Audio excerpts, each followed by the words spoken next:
कभी आपके साथ ऐसा हुआ है कि टोल प्लाजा पर जिस लाइन में आप खड़े हों वो रुक जाए और बाकी की जो लाइन में गाड़ियां हैं वो चलने लगें। ऐसे में लगता है कि वक्त की बर्बादी हो गई। हालांकि फास्टैग के इस्तेमाल में आने के बाद से टोल प्लाजा पर इंतजार करने का जो औसत वक्त है वो कम हुआ है, लेकिन जिस तरह सड़कों का विस्तार हो रहा है और ट्रैफिक बढ़ रहा है, सरकार टोल प्लाजा के विकल्पों पर विचार कर रही है। बहुत जल्द टोल प्लाजा पर आपको रुकने की जरूरत भी नहीं पड़ेगी। सैटेलाइट के जरिए टोल जो है वो कट जाएगा। लेकिन आखिर ये होगा कैसे? ये satellite based toll tax system जो है ये क्या है, ये कैसे काम करेगा, ये आपको हम बताते हैं। तो ये जो सैटेलाइट टैक्स टोल टैक्स है, इसकी शुरुआत बहुत जल्द होने वाली है। द्वारका एक्सप्रेसवे पर इसकी शुरुआत होगी। नया सिस्टम जो है टोल टैक्स का ये शुरू किया जाएगा यहाँ पर। और अभी बेंगलुरु मैसूर हाईवे पर इसको टेस्ट किया जा रहा है, इसका ट्रायल किया जा रहा है सैटेलाइट के जरिए। इसके बाद टोल टैक्स का भुगतान जो है वो हो पाएगा और टोल प्लाजा पर बिना रुके ही आपका टोल कट जाएगा जहाँ से आप गुजरेंगे उस जगह से, और चलते चलते ही खाते से आपका जो टोल टैक्स का अमाउंट है वो कट जाएगा। NHAI इसके लिए तैयारी कर रहा है। लेकिन इस सिस्टम की आखिर ज़रूरत क्या है? फास्टैग का आप इस्तेमाल करते हैं, उससे भी बहुत जल्दी टोल कट जाता है।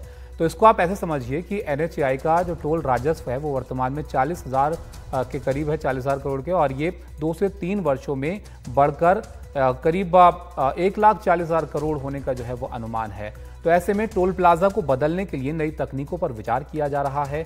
और 2018-19 में आप देखें तो टोल प्लाजा पर औसत जो इंतजार करने का वक्त था वो 8 मिनट लगता था। टोल प्लाजा पार करने में आपके 8 मिनट कम से कम लग जाते थे औसतन। फास्टैग जब से शुरू हुआ है उसके बाद से औसत प्रतिशत का जो वक्त है वो 47 सेकंड तक जो है वो कम हो गया है। 2021 से टोल के लिए फास्टैग का इस्तेमाल शुरू हुआ, इसको अनिवार्य किया गया और बिना फास्टैग के अगर आप टोल से गुजरते हैं तो दुगना भुगतान आपको करना पड़ता है। ज़्यादा टोल प्लाजा पर इंतज़ार अब जो है वो कम करना पड़ता है। लेकिन जो व्यस्त वक्त हैं, बिजी आवर्स में अगर आप गुजरते हैं तो अक्सर आपने देखा होगा कि टोल पर लंबी लाइन लग जाती है जिससे वक्त ज़ाया होता है। तो इसलिए इस तरह के जो सिस्टम है उस पर विचार सरकार कर रही है। तो अब सवाल यह है कि जो GPS आधारित टोल सिस्टम है, जिसको सैटेलाइट टोल सिस्टम भी कहा जा रहा है, ये काम कैसे करेगा, कैसे आपके पैसे जो है कटेंगे, गाड़ी कैसे गुजरेगी। ये आप समझिए कि यहाँ पर स्वचालित नंबर प्लेट यानी ANPR का इस्तेमाल होगा, जिसमें ANPR की सहायता से जो राजमार्ग हैं उस पर स्थापित कैमरों की मदद जो है इसके लिए ली जाएगी। गाड़ी आपकी जो है उसके द्वारा तय की गई दूरी के आधार पर ही टोल आपका कटेगा। कहां से आप कहां तक जो है टोल पर चल रहे हैं, कितनी दूरी आपने तय की, उस हिसाब से टोल आपसे लिया जाएगा। फिलहाल फास्टैग प्लाजा पर RFID आधारित टोल संग्रह का इस्तेमाल जो है वो किया जाता है। डिवाइस जो है वो आपकी गतिविधियों पर नज़र रखेगा। टोल पर आपके प्रवेश और निकास के जो बिंदु हैं उनको ट्रैक किया जाएगा और ये उन टोल प्लाजा की पहचान करता है जिससे आप गुजरे हैं। उसी हिसाब से शुल्क की गणना होगी और बूथ पर निश्चित टोल की एक रूपता जो है वो समाप्त होगी। यानी टोल प्लाजा पर जो एक तय टोल होता है कि इतना आपको देना है इस टोल प्लाजा से, वो खत्म होगा। जितनी दूरी आप तय करेंगे उस हिसाब से आपका टोल जो है वो कट जाएगा।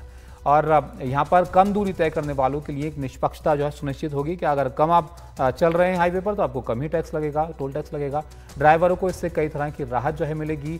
नकदी संभालने, फास्टैग की शेष राशि की जांच करने से राहत आपको मिल जाएगी। फास्टैग में पैसे या नहीं है, आपको ये चेक करने की जरूरत नहीं पड़ेगी। ये प्रक्रिया जो है वो मानवीय त्रुटियों और टोल चोरी की संभावनाओं को भी समाप्त करेगी। अब लेकिन जो टोल है वो कटेगा कैसे? तो इसके लिए एक आपका अकाउंट जो है वो आपको लिंक करना पड़ेगा। उसके जरिए ऑटोमेटिकली आपका टोल का जो पैसा है वो यहाँ पर इस सिस्टम में कट जाएगा।